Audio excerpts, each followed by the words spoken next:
ዘካ የሚባለው እንደ ሰደቃ ተጠዋዕ አይደለም የድሆች ሐቅ ነው አንተ ዘንድ እኔ ዘንድ ያለ የድሆች ንብረት ነው ግዴታችን ነው ዘካ መስጠት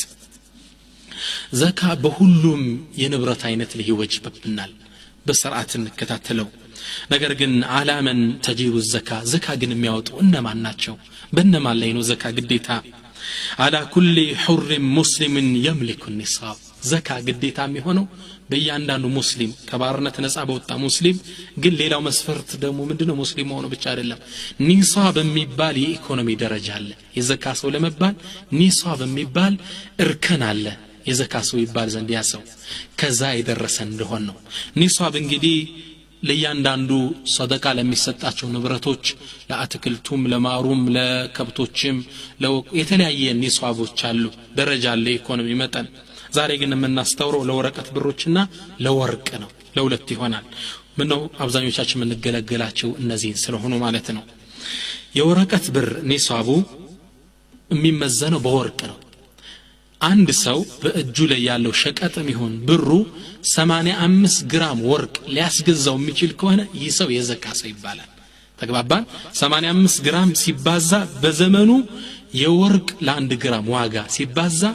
ኒሳብ ሞላ ይባላል ለምሳሌ አሁን ባለው ዘመናችን ላይ የወርቅ ዋጋ የ1 ግራም ወርቅ ዋጋ 300 ብር ነው ብንል ምሳሌ ማለት ነው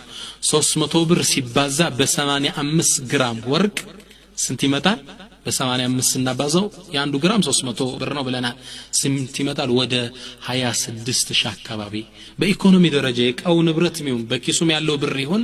ይሄን ያህል ብር ያለው ሰው የዘካ ሰው ይባላል ዘካ ይወጅበታል ጃ5 ሺህ ብር ያለው ሁላ ዘካ ይወጅበት ኒሳብ የሚባል እርከን ደረጃ አለ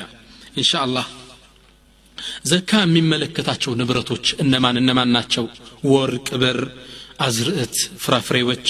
የንግድ ሸቀጦች የግብርና ምርቶች መሰል ማል ብር ሊባሉ ገንዘብ ሊባሉ የሚችሉ ነገሮች ዘካ ይወጅባቸዋል አላህ ያለው خذ من اموالهم ገንዘብ ከተባለው ነገር ሁላ ሰደቃ ያዝ ዘካን ያዝ ይላል ማንኛውም ነገር ነው ምናተክሮ እንዳልኳችሁ በሁለቱ ነጥብ ብቻ ነው አዝርዕቱን እንሰሳውን እንተዋለን አንደኛው ምንድነው የወርቅ ዘካ ነው ብዙዎቻችን ምንጠቀም ዘካ ወርቅ ካለ ዘካ ይወጅብሃል የወርቅ ዘካ ኒሳቡ ከየትኛው ኪሎ ጀምሮ ነው የሚወጅብ 85 ግራም ወርቅ ካለ በእጅህ ላይ አንተ ዘካ ሰው ስባላለህ በአመት ውስጥ ካለ ወርቅ ላይ 2.5% ታወጣለታለህ አንተ 1 ግራም ወርቅ ሊኖር ይችላል በኢኮኖሚ መልኩ ያስከው ግን መነሻው ስንት ነው 85 ግራም ወርቅ ካለ ከዚህ ላይ በአመት 2.5% ትንሽ ፐርሰንት ነው መስጠት ግዴታ በአንተ ላይ ይሆንብሃል ነገር ግን ይሄ ወርቅ ለጌጥነት ተይዞ ከሆነ ግን ሁለት መስፈርቶችን ካሟላ ዘካ አይወጅበትም አንደኛ እቺ እንግዲህ በወርቅ ማጌጥ ለሴት ልጅ ቁርአን ያዘዘው ነው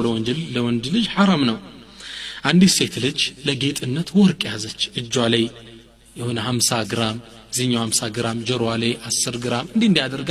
ወርቅ አጌጠ ሲደምር ከ85 ግራም ሊበልጥ ይችላል ለጌጥነት እስካዘችው ድረስ አትከፍልበትም ይሄን ወርቅ ዘካት ታወጣበትም ሁለተኛ የምታርገው ጌጥ የተንዛዛ መሆን የለበትም ለጇ ግማሽ ኪሎ ለዚኛው ሩብ ኪሎ የተንዛዛ የተዘረከረከ መሆን የለበትም የመጀመሪያው ለገንዘብ ማጃነት ያላዘችው መሆን አለበት እንደምናየው አንዳንድ እህቶቻችን ከጅዳ ሲመጡ ያዙትን 50 ሺህ ብር 100 ሺህ ብር በባንክ ከምንልከው በዶላር ከምንቀይረው የወርቅ ቀበቶ